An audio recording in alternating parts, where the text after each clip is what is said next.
Vous savez, il fut un temps où l'on croyait que les planètes étaient 7, tout comme les jours de la semaine. Imaginez un monde où chaque jour était dédié à une planète, un souvenir gravé dans notre culture. Commencez par Mercure, la plus proche du Soleil, rapide comme l'éclair.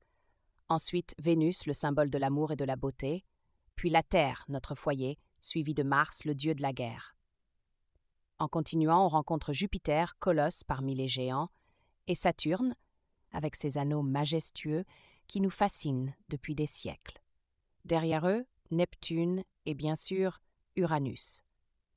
Ce dernier a même un nom qui évoque le mystère et l'étrangeté. Cependant, la définition de ce qu'est une planète a évolué au fil du temps.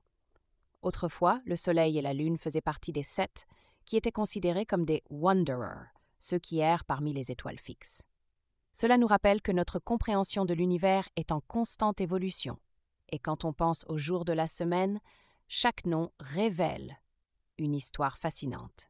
Dimanche pour le Soleil, lundi pour la Lune et mardi pour Mars. Mais que dire de vendredi, qui est dédié à Vénus, et de jeudi à Thor, qui trouve son homologue romain en Jupiter. Ces interconnexions entre les cultures révèlent une empreinte indélébile des planètes dans notre quotidien. Avec l'avancée de l'astronomie, ces 7 planètes ont perdu leur place et nous avons découvert que le Soleil et la Lune ne sont pas des planètes à proprement parler.